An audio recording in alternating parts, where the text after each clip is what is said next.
নমস্কাৰ এই মুহূৰ্তত আহি পৰিছে সন্ধিয়াৰ কেইবাটাও বিগ ব্ৰেকিং নিউজ। আজি হৈছে 28 জুলাই। ৰাজ্যত কৰ্তন কৰা হ'ব লাখ লাখ ভুৱা অৰুণোদয় আঁচনিৰ হিতাধিকাৰীৰ নাম। এইমাত্ৰ মন্ত্ৰী জয়ন্তমলা বৰাই কৰিছে পৃথক ঘোষণা। অৰুণোদয় আঁচনিৰ তালিকাত আপোনাৰ নাম অন্তৰ্ভুক্ত হৈ আছে নেকি? যদি আপুনি চৰকাৰী কৰৰ বাবে আবেদন কৰিছে, চৰকাৰী কৰ একাউণ্টত প্ৰথম কিস্তি 32,500 টকা সোমাই দিব সকলোৰে। কেৱল এয়াই নহয়, যিসকল মহিলাই 10,000 টকাৰ চেক পাইছে সেইসকল মহিলাক মুখ্যমন্ত্ৰী ডক্টৰ হিমন্ত বিশ্ব শৰ্মাই 10 লাখ টকা পৰ্যন্ত ঋণৰ সুবিধা প্ৰদান কৰিব।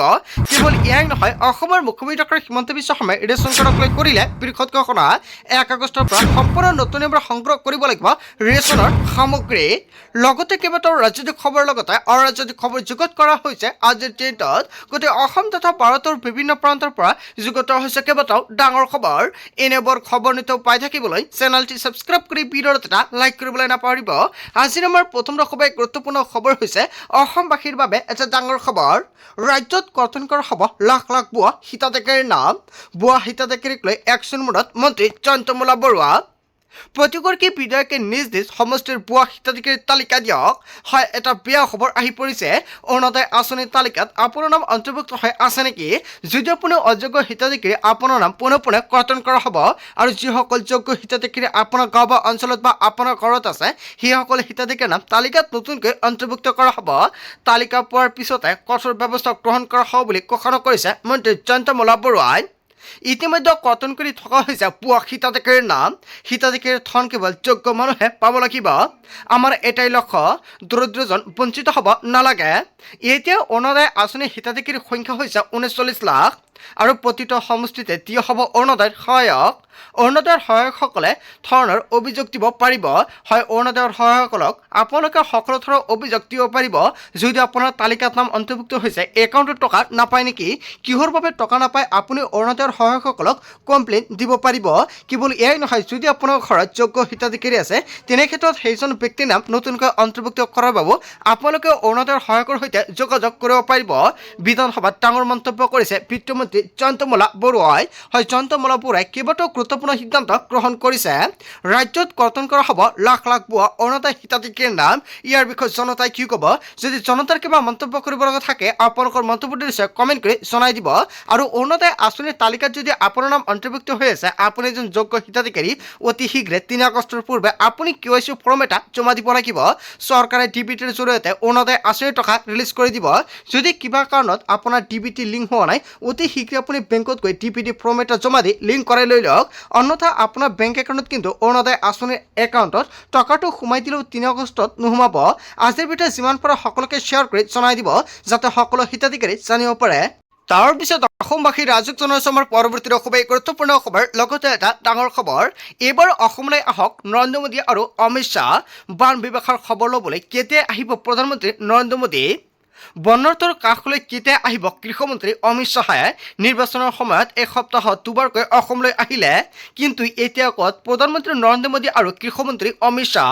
প্ৰশ্ন আছুৰ সভাপতি উৎপল শৰ্মাৰ। কেৱল ফোন কৰি দায়িত্ব সামৰিলেই নহ'ব, অসমৰ দুৰ্দিনৰ সময়ত কিয় আহিবলৈ সময় নাপায়? গুজৰাটত বানপানী হ'লে দৌৰি যায়, কিন্তু অসমত হ'লে ফোন কৰি দায়িত্ব সামৰে। মানৱতাৰ খাতিৰত অসমলৈ আহক প্ৰধানমন্ত্ৰী নৰেন্দ্ৰ মোদী। এই দুৰ্যোগৰ সময়তে প্ৰধানমন্ত্ৰী নৰেন্দ্ৰ মোদী অসমলৈ আহক। আমাৰ বন্যাৰ্থৰ আৰ্তনাদ এবাৰ নিজেই প্ৰত্যক্ষ কৰক প্ৰধানমন্ত্ৰীগৰাকীয়ে।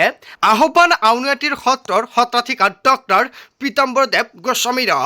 যোৰহাট, শিৱসাগৰ, চৰাইদেউ জিলাতো অভূতপূৰ্ব বানৰ সংহাৰী লীলা হ'ল। আৰু অসমৰ যিটো ভয়াৱহ বান পৰিস্থিতি, সেয়া কাৰো লগত তুলনা কৰিব নোৱাৰি। মোদী অসমলৈ আহিলে আমাৰ মানুহখিনি অলপ হ'লেও সাহস পাব। ভাৰতৰ মূল হ'ল প্ৰধানমন্ত্ৰী নৰেন্দ্ৰ মোদী। কাগজে পত্ৰই কাৰোবাৰ কথা শুনি ৰাষ্ট্ৰীয় সমস্যা এটা ঘোষণা কৰিব নোৱাৰে। এবাৰ অসমলৈ আহক নৰেন্দ্ৰ মোদী আৰু অমিত শ্বাহ। বান বিভীষিকাৰ খবৰ ল'বলৈ কেতিয়া আহিব প্ৰধানমন্ত্ৰী নৰেন্দ্ৰ মোদীয়ে? এনেকুৱাকৈ কেইবাটাও ডাঙৰ প্ৰশ্ন উত্থাপিত কৰিছে। ইয়াৰ বিষয়ে জনতাই কি ক'ব? যদি জনতাৰ কিবা মন্তব্য কৰিব লগা থাকে, আপোনালোকৰ মন্তব্যটো নিশ্চয় কমেণ্ট বক্সত জনাই দিব। তাৰ পিছত অসমবাসী ৰাজক জনাইছে আমাৰ পৰৱৰ্তী খুবেই গুৰুত্বপূৰ্ণ খবৰ। লগতে এটা ডাঙৰ খবৰ, নীট পৰীক্ষাৰ প্ৰশ্নকাকত ফাদিলৰ প্ৰতিবাদকাৰীলৈ সকাহ।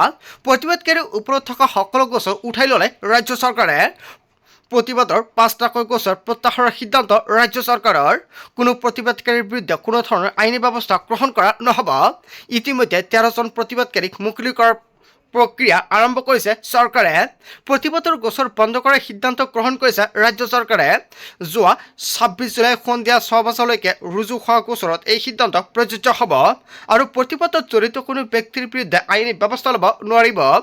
জাননী জাৰি কৰিছে গৃহ বিভাগৰ ফালৰ পৰা। নীট পৰীক্ষাৰ প্ৰশ্নকাকত ফাদিলৰ প্ৰতিবাদকাৰীলৈ সকাহ হয় এটা ভাল খবৰ আহি পৰিছে। তাৰ পিছত অসমবাসী ৰাইজক জনাইছো আমাৰ পৰৱৰ্তী খুবেই গুৰুত্বপূৰ্ণ খবৰ। লগতে এটা ডাঙৰ খবৰ, বিজেপিৰ কাৰ্যকৰ্তাই বাৰাক্ৰান্তক দিব 12 কোটি টকাৰ সাহায্য। বিজেপিৰ প্ৰতিগৰাকী কাৰ্যকৰ্তাৰ প্ৰতি সহায়ৰ আহ্বান মুখ্যমন্ত্ৰীৰ। বাৰাক্ৰান্ত 2 লাখ আই মাতি প্ৰদান কৰা হ'ব মেখেলা চাদৰ। কেৱল এয়াই নহয়, বাৰাক্ৰান্ত 2 লাখ শিশুক চোলা বা টি চাৰ্ট প্ৰদান কৰিব বিজেপিয়ে।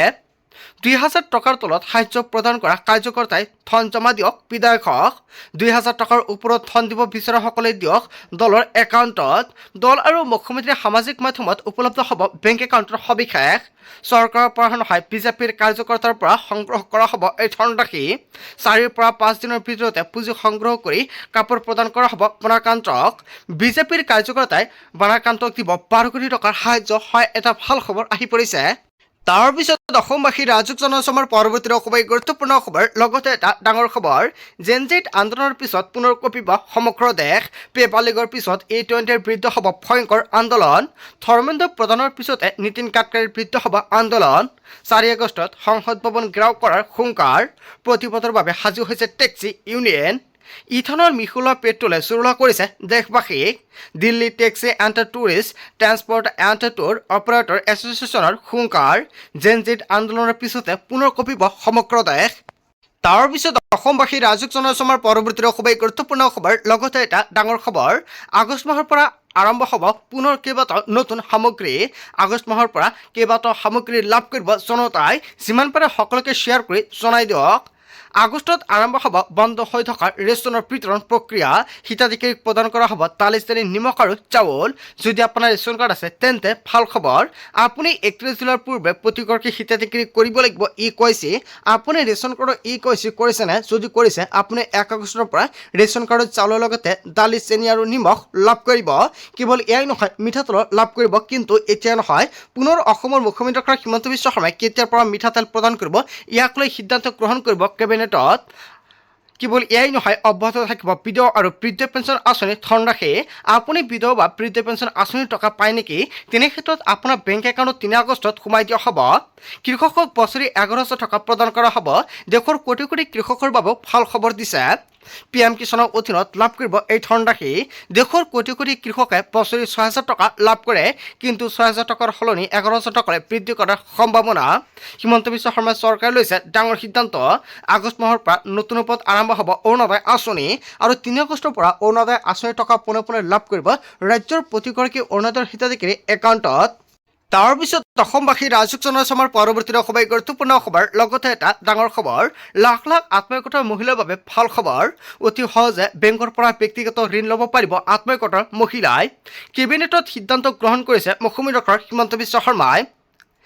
ষ্টাম্প শুল্ক নোহোৱাকৈ 10 লাখ টকা পৰ্যন্ত ল'ব পাৰিব ঋণৰ সুবিধা। পূৰ্বে বেংক আৰু ঋণ লওঁতাই আদায় দিব লাগিছিল ষ্টাম্প শুল্ক, কিন্তু ৰাজ্য চৰকাৰে ষ্টাম্প শুল্ক ৰেহাই দিব আত্মসহায়ক মহিলাক। ASRLMৰ অন্তৰ্ভুক্ত মহিলাক চৰকাৰে এই সুবিধা প্ৰদান কৰিব। লাখ লাখ আত্মসহায়ক মহিলাৰ বাবে ভাল খবৰ দিছে অসমৰ মুখ্যমন্ত্ৰী ডক্টৰ হিমন্ত বিশ্ব শৰ্মাই। বন্ধু বান্ধৱীসকল, আজিৰ মোৰ ভিডিঅ'খনত আপোনালোকক এইখিনি সৰু কেইটামান ইনফৰমেশ্যন দিবলগীয়া আছিলে। ভিডিঅ'টি ভাল লাগিলে লাইক, কমেণ্ট, শ্বেয়াৰ কৰি দিব। চ' থেংক ইউ ফৰ ৱাচিং ফুল ভিডিঅ'।